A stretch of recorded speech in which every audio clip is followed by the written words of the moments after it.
Assalamualaikum warahmatullahi wabarakatuh dan salam Nadi Ilmu Amalan Membaca. Nama diberi Nur Alia binti Mahamud dan berusia 16 tahun.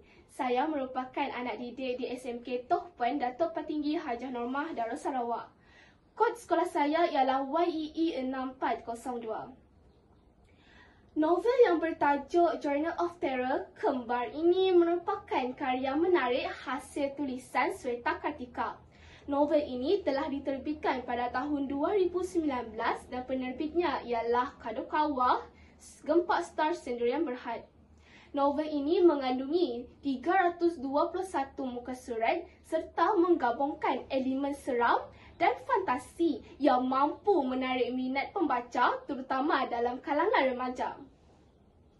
Novel Journal of Terror mengisahkan Prana, seorang remaja yang memperoleh kemampuan luar biasa sejak dia berusia 5 tahun untuk melihat makhluk dari dunia seberang melalui mata saudara kembarnya yang telah meninggal dunia. Kemampuan ini muncul setelah Prana mengalami demam panas yang secara misteri membuka pintu penglihatannya kepada dunia seberang. Dalam catatan hariannya, Prana merekodkan pelbagai pengalaman menyeramkan yang dialaminya. Salah satu peristiwa yang sangat menyentuh hati saya adalah pertemuannya dengan Alina, seorang gadis yang cantik yang selalu duduk di tempat yang sama dalam bas yang selalu dinaiki oleh Prana.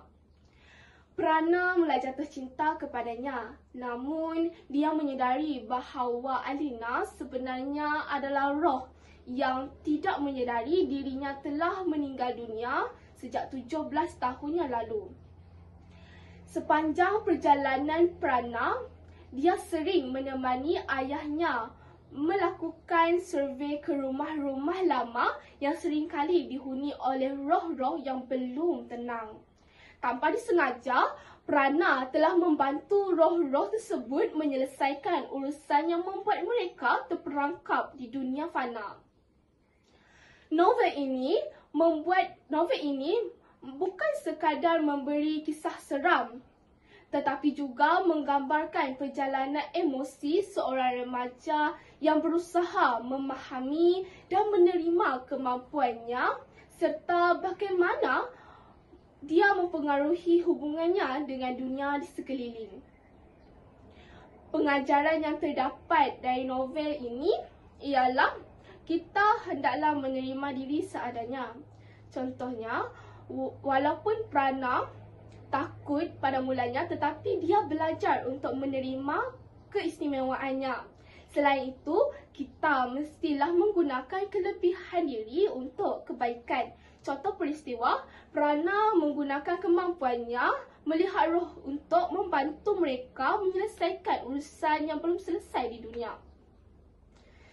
Akhir sekali, kita juga hendaklah menghargai kasih sayang keluarga, terutamanya dalam kalangan remaja. Sisipan pengetahuan yang terdapat di dalam novel ini sangat membantu saya dalam menambah ilmu pengetahuan saya. Kesimpulannya, terdapat banyak iktibar yang boleh kita jadikan sebagai pengajaran dalam hidup kita.